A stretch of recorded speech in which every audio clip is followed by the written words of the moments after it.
Oh, I guess I have a speech. Citizens of the Rendezvous, I am honored to accept this nomination for Vice President of the United States. I feel vindicated to emerge from a field of such amazing contenders, and it's not since being crowned second runner-up to the runner-up at the 1995 Queen of the Seas pageant that I have felt so much pride. Seriously, this is just such a surprise, and it's merely coincidence that I happen to have prepared this particular speech. It wasn't until I read the MySpace bulletin that Anita sent to everybody, including me, announcing her intention to run for the most glorious office in the land, did I realize, what the fuck? What a fucking bitch. Because I had to fucking call her and ask her about it. Thank you, bitch. Thankfully, we both agreed my name should be in the hat. And when she told me the rest of the people on the list, I said to myself, what the fuck, babe, a Belltown? Right. Now, in the past, Anita and I have been, dare I say it, inseparable. I actually can't go anywhere without somebody asking me, where's Anita, where's Anita, where's Anita, like I fucking know, jeez. But yes, we are like peanut butter and jelly, Abbott and Costello, 10-speed and brown shoe. 10-speed and brown shoe? Though I really don't know which one of us is Jeff Goldblum and who is Ben Vereen, but I digress. What is important here are the issues. And I can say for certain, I have no idea where Anita stands on any of them. You know, folks, the nominee for vice president is very important. If for whatever reason the president can no longer fulfill her duties, I, Cassie O'Hara, would become president of the United States. Let me repeat, Cassie O'Hara. And for those of you that know Anita like I do, she's not really in the best of health. She really does know better. And she really should be more heart smart. But you know, she's one of those people. The bacon people. You know, we called Chick Shadle and they wouldn't even touch that one. She actually saves all her bacon grease and fries everything in it. Chicken, fish, bacon. Like I said, everything. Could you imagine taking bacon, dipping it in batter, and deep frying it in bacon grease? I can. Yeah, she does that. Come on, people. She even puts bacon salt on her bacon. Thank you, Matt Brown. It was a good idea. It was in his blog. But, you know, in the O'Hara administration, we will be far more health conscious. But before we go there, let's talk about the imminent Goodman administration. Ladies and gentlemen, the next president of the United States, Miss Anita Goodmann.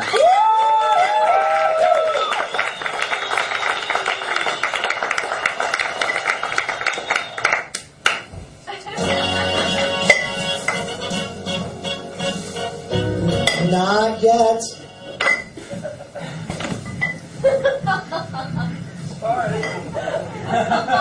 It's all right.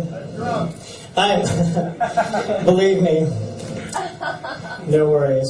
Although there is supposed to be theme music there, that should be very patriotic.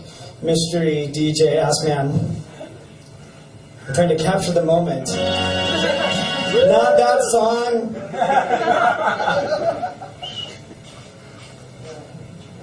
It doesn't matter. Citizens of the Rendezvous. When I was a little boy, girl boy, I, like many others in my generation, dreamed of becoming a rock star. And when that dream did not come true, I decided to set my sights a little lower. The President of these United States. Do I have to hire like some people with a... Now, in these uncertain times, we want to reach for something greater, something beyond ourselves, something sexy. And with that in mind, I am thrilled to announce my candidacy for President of the United States. As you know, now's the time when we must set aside our differences and work towards a very different tomorrow. Change. And it's the only viable third-party candidate. I want to encourage all citizens to vote for ambiguity, pro-ambiguity, or rather, professional ambiguity. This party is all about partying. Fucking big-ass parties. This is the party, people. We think everyone should grow their hair out and let their hair down. Yes, yes, yes. Yes. Yes. Yes. We want to see change. We want to see real change. I mean, like real change, like, hey, I've got a copy to sell you here on this street corner style real change. Now, some of you are like, hey, Anita, what do you stand for exactly? Yeah. Well, these are the planks of our platform. Our contribution to the democratic process. The things we think are critical to the success of our nation. We are running on the Pro-Ambiguity Ticket, representing freedom from the arbitrary rules and guidelines of political pinheads. Yeah. Scrambling eggs. Yeah. Allowing dogs to live as cats. Cats to live as birds. And pushing for legislation that sets a threshold on the inanity of ideologues, banning them from pushing their agenda onto me. The rest of you are on your own. And I promise to do this non-violently through the use of activist judges and manipulation of the courts. Plank 1. Our plan to reduce taxes. Whose taxes are we going to raise? We are only going to lower taxes. Well, you can't just lower taxes. You got to raise taxes for some people. If you lower them, how are we going to pay for the government? How are we going to win this thing if we don't lower taxes? Read my lipstick. No new taxes.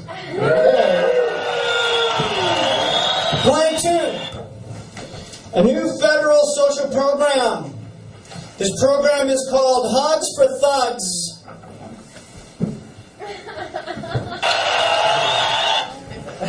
To reduce violence in some neighborhoods, we take young girls and bring them to the impoverished neighborhoods where they give hugs to the local youth who are loitering in the street.